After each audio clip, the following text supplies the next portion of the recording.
इस वीडियो में हम पढ़ेंगे कंप्यूटर सिस्टम के कंपोनेंट के बारे में। मेन रूप से हमारे पास किसी भी कंप्यूटर सिस्टम में तीन कंपोनेंट होते हैं। सबसे पहला है आपका इनपुट यूनिट, फिर आता है आपका सिस्टम यूनिट या फिर आता है आपका आउटपुट यूनिट। यहाँ पे मैंने आगे पीछे लिख दिया। वैसे सबसे पहले इनपुट यूनिट आएगा।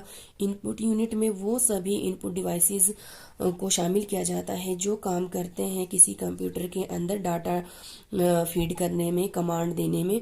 जो भी डिवाइसेस यूज में लाए जाते हैं वो सभी इनपुट डिवाइसेस कहलाते हैं। फॉर एग्जांपल कीबोर्ड हो गया हमारा, टाइप करके हम डाटा फीड करते हैं। माउस हो गया, ठीक है। स्कैनर हो गया, स्कैन करते हैं। माइक्रोफोन हो गया, ये सभी क्या है, हम इसके माध्यम से क्या करते हैं, डाटा को किसी भी कंप्यूटर में फीड करते हैं। और उस फीड किए गए डाटा को प्रोसेस करने का काम कौन करता है, सिस्टम यूनिट के अंदर आपका जो भी आपका सीपीयू लगा होता है, उस पर एक मदरबोर्ड होती है, उस पर सीपीयू होता है। सीपीयू उसको प्रोसेस करके हमें आउटपुट देता है। और आउटपुट किसके माध्यम से दिया जाता है, वो दिया जाता है आपके आउटपुट डिवाइसेस के माध्यम से। तो मतलब आउटपुट, हमारे पास आउटपुट यूनिट क्या है, जो क्या करती है, कन्वर्ट करती है डाटा को इन्फॉर्मेशन के रूप में यूजर्स के लिए, ठीक है। इन्फॉर्मेशन प्रोवाइड करता है। तो इन्फॉर्मेशन किसके माध्यम से प्रोवाइड करेंगे, जैसे आपका मॉनिटर हो गया, प्रिंटर हो गया, हेडफोन हो गया, स्पीकर हो गया। तो इसके माध्यम से हमें डाटा जो हम रिसीव कर रहे हैं तो वो हो गया आउटपुट। मतलब जो आउटपुट दे रहा है वो हमारा आउटपुट डिवाइस हो गया, और जो इनपुट ले रहा है वो हमारा इनपुट डिवाइस हो गया। इसी तरह से सबसे मेन कंपोनेंट है किसी भी कंप्यूटर सिस्टम में उसका सिस्टम यूनिट।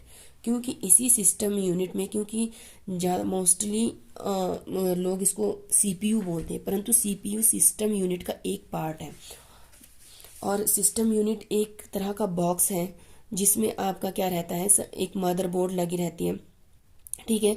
और मदरबोर्ड को ही बैकबोन ऑफ कंप्यूटर कहा जाता है, ठीक है। और इसी मदरबोर्ड में लगा होता है आपका प्रोसेसर चिप होती है, ठीक है, जिसको सीपीयू बोलते हैं या सेंट्रल प्रोसेसिंग यूनिट कहा जाता है।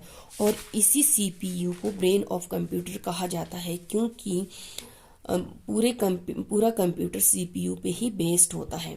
क्योंकि सीपीयू के अंदर ही arithmetic, logic unit, control unit, register, cache memory, ये सब प्रोसेस करते हैं और हमें रिजल्ट प्रोवाइड करते हैं। किसी भी वर्क को इजीली प्रोसेस किया जाता है सीपीयू के द्वारा। और इसी में एक और मेमोरी यूनिट होती है मदरबोर्ड पे ही, ठीक है। तो मेमोरी यूनिट में वही मेमोरी का काम करती है, आपका स्टोरेज का काम करती है, ठीक है। मेमोरी यूनिट भी आपकी दो तरह की होती है, एक होती है प्राइमरी और एक होती है सेकेंडरी। प्राइमरी को मेन मेमोरी भी कहा जाता है, ठीक है। और इसी प्राइमरी मेमोरी में आता है आपका रैम, रोम, और सेकेंडरी में आपका जितना भी सीडी, डीवीडी, फ्लॉपी डिस्क वगैरह वो सेकेंडरी मेमोरी में आते हैं, ठीक है।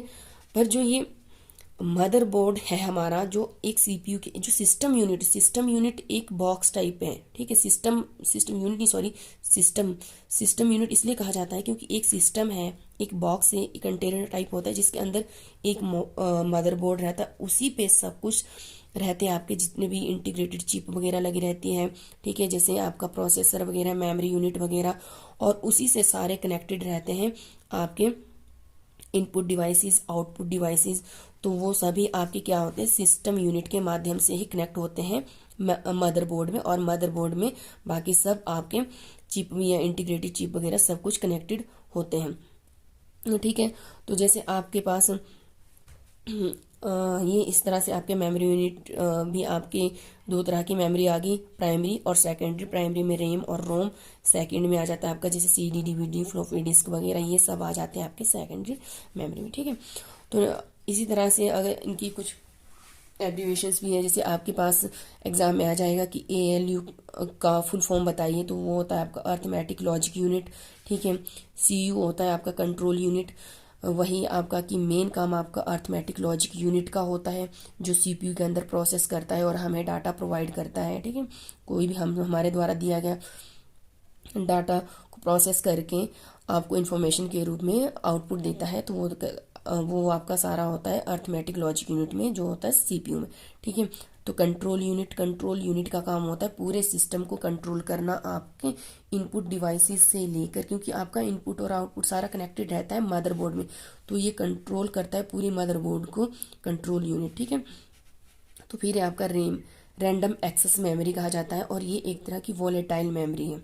वॉलेटाइल मतलब ये परमानेंट नहीं रहती। अगर हम कोई भी काम कर रहे हैं सिस्टम पे, ठीक है, अगर हम उसे सेव नहीं करते हैं, वो अगर आपका सिस्टम डिस्कनेक्ट होता है, उसका इलेक्ट्रिसिटी चली जाती है, तो वो क्या होता है कि जो भी आप वर्क कर रहे हो अगर वो सेव नहीं है तो वो अपने आप से वॉलेटाइल हो जाएगा, तो उसको हमारे को वो दोबारा से हम उसको रिकवर नहीं कर सकते। परंतु जो रीड ओनली मेमोरी है, रोम जिसका फुल फॉर्म है रीड ओनली मेमोरी, तो ये आपकी नॉन वॉलेटाइल मेमोरी होती है, और इसको परमानेंट मेमोरी भी कहा जाता है, क्योंकि ये किसी भी कंडीशन में इसकी जो भी हमारे पास डाटा है उसको मतलब उसका लॉस नहीं होता है, तो वो इजीली वापस हमें वैसे ही रिकवर हो जाता है।